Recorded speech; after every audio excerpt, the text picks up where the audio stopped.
Hello, and welcome to another episode of Reading Reddit with Amber. Happy Spooky Sunday! Today I have another set of stories from r/paranormal for you. I use creepy music in the background for these videos. Because the sound intensity level varies depending on whether you are listening with headphones or without, I have developed both a version that is best with headphones and a version that is best without. You are listening to the no headphones version. For the headphones version, click on the link in the description below. Our first story today is I was an idiot child that kept going back to the same house that terrified me.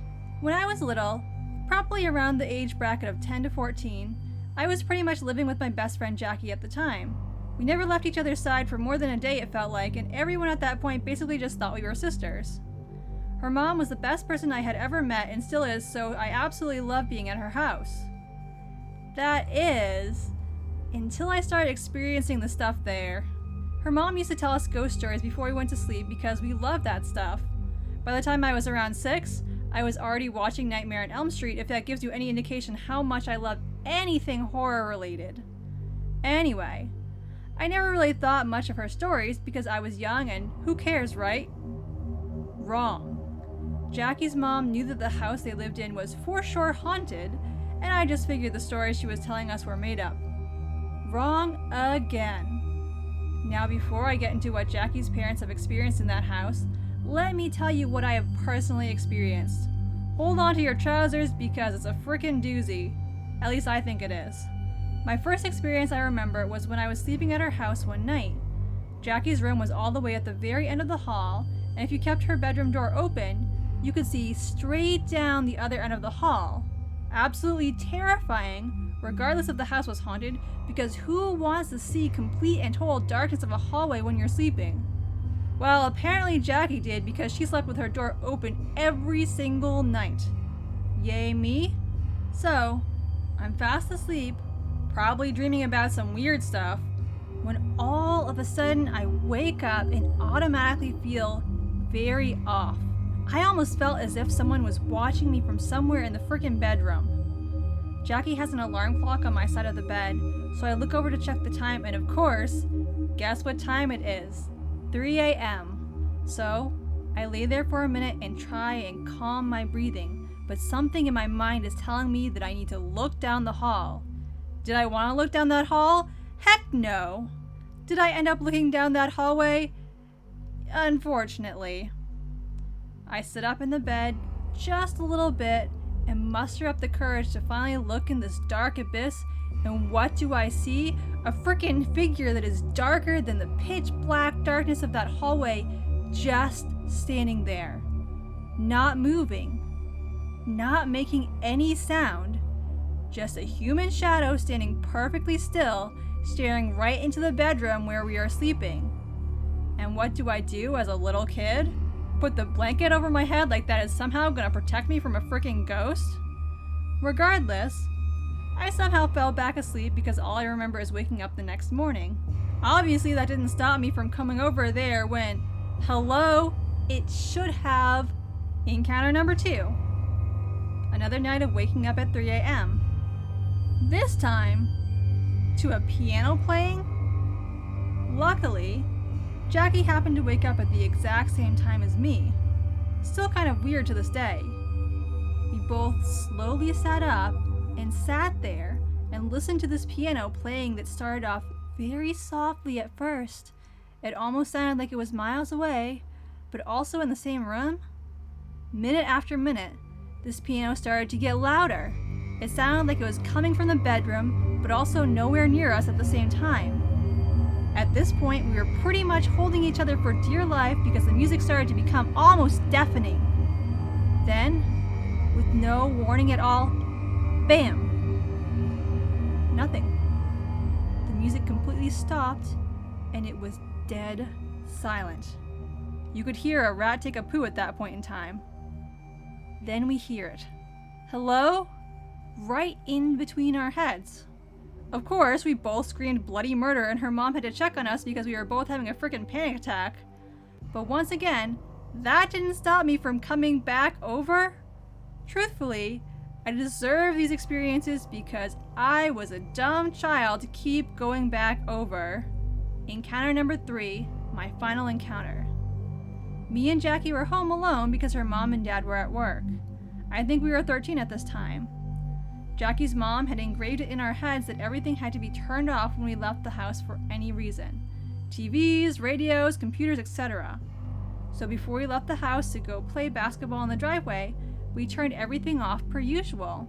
We played outside for maybe an hour or so. We walked back up to the door, and right before I put my hand on the knob to turn it, voices. Many voices. It sounds like a group of people are just having a conversation inside. Me and Jackie sat there and listened for a minute and tried to tell ourselves that it was probably just a TV left on. So, I opened the door. As soon as my hand turns that knob, nothing. The voices stop. Like no one was even there. We checked everything. TVs, radios, computers.